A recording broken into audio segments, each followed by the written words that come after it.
اللہ تعالیٰ لوگوں کے دلوں سے علم کھینچ کر نہیں نکالیں گے۔ ایسا نہیں ہوگا کہ آپ صبح میں اٹھیں اور آپ کو کلمہ شہادت ہی نہیں یاد آ رہا ہے، اور آپ کو نماز میں کیا پڑھنا ہے وہی نہیں یاد آ رہا ہے۔ ایسا نہیں ہوگا۔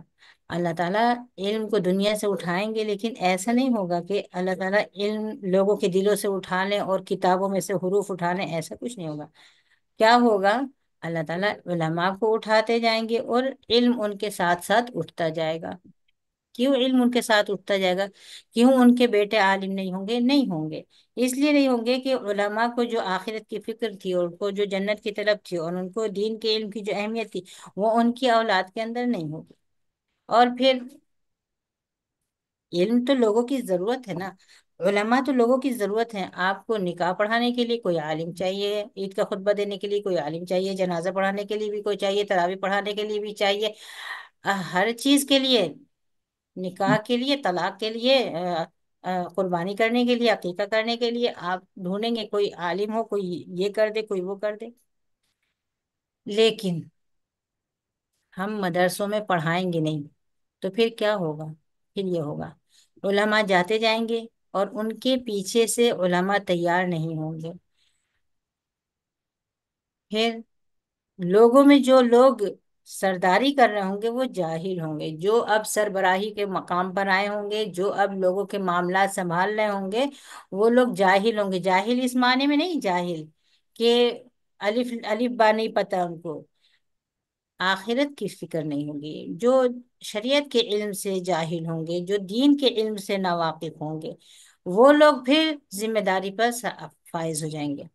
دیکھیے، کسی مسجد سے کوئی کوئی شخص حفظ کیے ہوا ہے، حافظ ہے، اور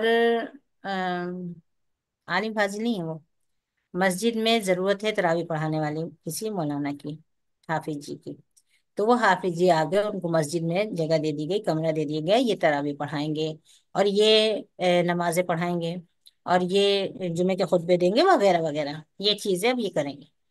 وہ عالم فاضل نہیں ہیں، وہ صرف حافظ قرآن ہیں، لیکن لوگ ان کو حافظ جی کہتے ہیں، اور ان کو ہر چیز کے لیے انہی کے پاس آتے ہیں۔ نکاح پڑھانے کے لیے ان کو لے جائیں گے، جنازہ پڑھانے کے لیے ان کو لے جائیں گے، نیت پہنچانا ہے، قربانی کروانا ہے، ان کو لے جائیں گے۔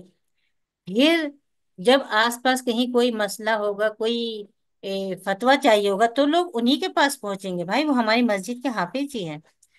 جب ان کے پاس فتویٰ لینے پہنچیں گے تو ان کو وہ کیا حافظ جی یہ کہہ دیں گے کہ میں عالم نہیں ہوں؟ کیا وہ کہیں گے کہ مجھے نہیں پتا، میں نہیں جانتا؟ نہیں، وہ بغیر کسی علم کے وہ فتویٰ دے دیں گے، جو بھی ان کے سمجھ میں آئے گا وہ اس حساب سے وہ فتویٰ دے دیں گے۔ وہ خود بھی گمراہ ہوتے ہیں اور دوسروں کو بھی گمراہ کرتے ہیں۔ اس طرح دنیا سے علم ختم ہوتا جاتا ہے۔ اب آپ اس حدیث کی روشنی میں ہم اور آپ اپنے حالات کا جائزہ لیں، جس دور سے ہم لوگ گزر رہے ہیں۔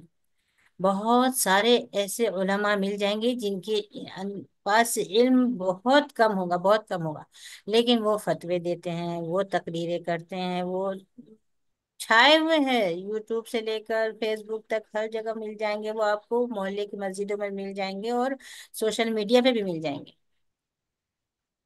ان کا بھی کیا قصور ہے؟ جب مدرسوں میں پڑھانا ہی نہیں ہے اور مدرسوں کو بند کر دینا ہے، تو پھر جیسے لوگ ملیں گے ویسے ہی لوگ، اور جو ملے گا وہی۔ اس طرح سے ہم اسی دور سے گزر رہے ہیں۔ کتابیں ابھی بھی بھری بھری پڑی ہیں، لائبریریاں ابھی بھی بھری پڑی ہیں، تفسیریں اور حدیث کی کتابیں ہر گھر میں موجود ہوں گی، لیکن وہ الماریوں میں ہیں، پڑھنے کی فرصت نہیں ہے، اس لیے کہ ہم ایک دوسری مصروفیت میں ہیں۔ 3 سال کے 4 سال کے ہوتے نہیں ہیں بچے، کہ ان کے اوپر اتنے بستوں کا بوجھ ہوتا ہے، اتنی کتابیں اور اتنا چیزیں اور اتنا ہوم ورک ہے اور پروجیکٹ ہے اور ٹیسٹ ہے اور یہ ہے اور وہ ہے۔ نہ ماں کو فرصت ملتی ہے کہ بچے کو دین کی تعلیم دینے کے لیے بیٹھ جائے لے کر، اور نہ اس بچے کو فرصت ہوتی ہے کہ وہ کچھ پڑھ سکے۔ وہ اسی انداز سے بچہ بڑا ہو جاتا ہے، پی ایچ ڈی تک کے اور ایم بی بی ایس تک کے، وہ اسی مصروفیت میں اس کی زندگی گزر جاتی ہے۔